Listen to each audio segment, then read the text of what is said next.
ಸಖತ್ ಖಾರ ಬಣ್ಣ ಮತ್ತು ರುಚಿ ಆಚಿ ಚಿಲ್ಲಿ ಪೌಡರ್. ವಿಜಯನಗರದಲ್ಲಿ ಕಾರ್ಖಾನೆ ಬೇಕು ಅಂತ ಈಗಾಗಲೇ ಹೋರಾಟವನ್ನು ನಡೆಸಲಾಗ್ತಾ ಇದೆ. ಹೋರಾಟ ವಿಚಾರಕ್ಕೆ ಸಂಬಂಧಪಟ್ಟಂತೆ ನಮ್ಮ ಪ್ರತಿನಿಧಿ ಮಂಜುನಾಥ್ ಹಿರೇಮಠ್ ಅವರು ಚಿಟ್ಚಾಟ್ ಮಾಡಿದ್ದಾರೆ, ಬನ್ನಿ ನೋಡ್ಕೊಂಬರೋಣ. ರಾಜ್ಯದಲ್ಲಿ ಕಾರ್ಖಾನೆಗಳಿಂದ ಧೂಳು ಬರುತ್ತೆ, ಒಂದಿಷ್ಟು ಜನ ಕಾರ್ಖಾನೆಗಳಿಂದ ಅನಾರೋಗ್ಯಕ್ಕೆ ಒಳಗಾಗ್ತಾರೆ ಅಂತಕ್ಕಂಥ ಒಂದು ದೂರಿದೆ. ಆದ್ರೆ ನಿಜಕ್ಕೂ ಕೂಡ ಒಂದು ನಿದರ್ಶನವನ್ನ ತೋರಿಸ್ತಾ ಹೋಗ್ತೇನೆ.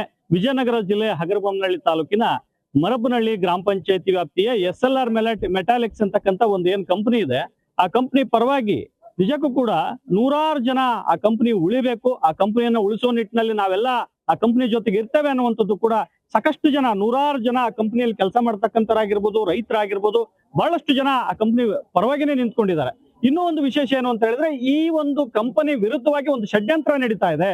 ಒಂದಿಷ್ಟು ಜನ ಅದರಿಂದ ಲಾಭ ತೆಗೆದುಕೊಂಡಂತ ಕಾಂಟ್ರಾಕ್ಟರ್ಗಳು ಆ ಕಂಪನಿಯನ್ನ ಮುಚ್ಚಬೇಕು, ಅದರಿಂದ ಹಾನಿ ಆಗ್ತಾ ಇದೆ, ಮತ್ತು ಆ ಕಂಪನಿ ಏನಿದೆ ಅಕ್ರಮವಾಗಿ ಭೂಮಿಯನ್ನ ತೆಗೆದುಕೊಂಡಿದೆ ಅಂತಕ್ಕಂಥ ಒಂದು ಆರೋಪವನ್ನ ಮಾಡ್ತಾ ಹೋಗ್ತಾ ಇದ್ದಾರೆ.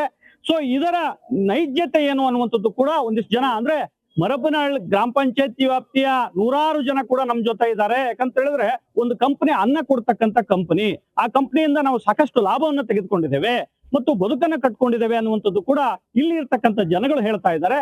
ವಾಸ್ತವ ಚಿತ್ರಣವನ್ನ ಆ ಗ್ರಾಮಸ್ಥರಿಂದಾನೇ ಕೇಳ್ತಾ ಹೋಗೋಣ.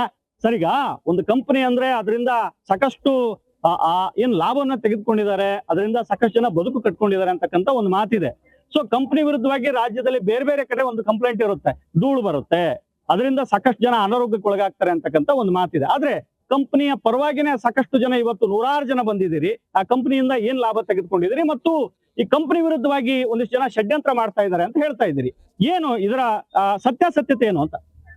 ಆತ್ಮೀಯರೇ, ಹಗರಿಬೊಮ್ಮನಹಳ್ಳಿ ತಾಲೂಕು ಆಡಳಿತ ಸೌಧದ ಮುಂದೆ ನೆರೆದಿರ್ತಕ್ಕಂಥ ಎಲ್ಲ ನನ್ನ ಮರಬ್ಯಾಳ್ ಗ್ರಾಮ ಪಂಚಾಯತ್ ವ್ಯಾಪ್ತಿಯ ಎಲ್ಲ ನನ್ನ ಬಂಧುಗಳೇ, ಈಗಾಗಲೇ ನಮ್ಮ ಆತ್ಮೀಯರು ಈ ವಿಷಯದ ಬಗ್ಗೆ ಮಾತನಾಡಿದ್ದಾಯ್ತು.